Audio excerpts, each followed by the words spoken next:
Jim Miller, A10, man, gets a win over the headshot-less ERICK Gonzalez.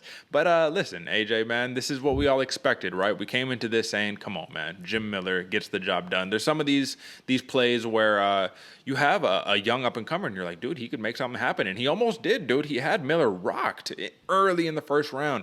But even when he had Miller rocked, I'm going to be honest with you, AJ, I was not worried because I said, unless you flatline this man, he has enough experience to recover, to reset, and to get the fight in a favorable position to where when we're talking about the wrestling, man, he just resorted right back to the wrestling. He said, you rock me? Okay, let me hold on to you for a little bit, do the thing, come round two, let's rock. I'm going to hit you with the overhand. I think it was overhand left for Jim Miller, which I was telling you about how he has that counter right. He switched it up, said, I'm going to go counter left, rear power shot, and he put ERICK Gonzalez to sleep, man. That was beautiful because that was, yes, the lazy axe kick with the hand down, which you're taught to never throw a kick with your hand down.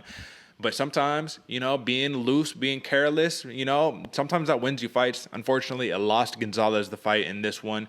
Do you think, AJ, that ERICK Gonzalez, with a loss to Jim Miller, you can't lose confidence, right? That's a legend. Like, you know, no disrespect to ERICK Gonzalez, man. I would like to see him in the UFC again against someone who's more of his caliber, not a Jim Miller, but someone more of his caliber. And I think that he probably earned a little bit of respect in the eyes of the fans, right? He did for me in terms of just the being able to walk forward and say, I don't give a fuck what your name is, who you are, what you've accomplished. I'm here to fight. What'd you think, AJ? Oh, yeah. Earned a lot of respect in my eyes, man. Got the first takedown on Jim Miller, too. Ballsy. Like, ballsy attempt, dude. That's crazy that Gonzalez was able.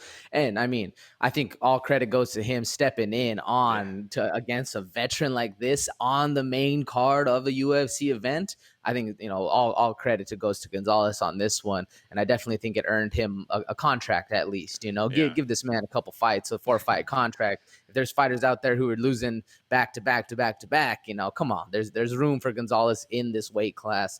And he proved that he has what it takes to be able to get it done. It's just against a high caliber opponent like Miller, man. It might have just been a little too soon, but earned a lot of respect. And he looked good. I mean, both fighters looked really good, obviously, until the lazy axe kick, which does sometimes, it'll help, but yeah, not this time. I mean, listen, man, not Anderson Silva, right? Like that's a different animal right there. But I will say, listen, folks, I don't know what the prop was for knockout for Jim Miller, but I'm sure that the odds were very good on it. I will say this was the easiest money you could have made, minus 195 for Jim Miller. I talked about it. I said, come on, man, we see real value here. Believe it or not, AJ, this is Jim Miller's first knockout win since UFC 200. That was in 2016, man. So 5 years in between knockout wins. Now, because we know Jim Miller, he's the submission guy, man. He's going to tap you out. There was a lot of people who played second round submission. That's the bet that they put on it. So I'm sure they were a little disappointed to see it was a knockout, but you got to love it if you're a Jim Miller fan. He moves to 22-15 and won no contest in the UFC, man. Very, very storied career. Great record overall. I mean, north of 500, which is always good. So big win for A10, Jim Miller. Shout out to you.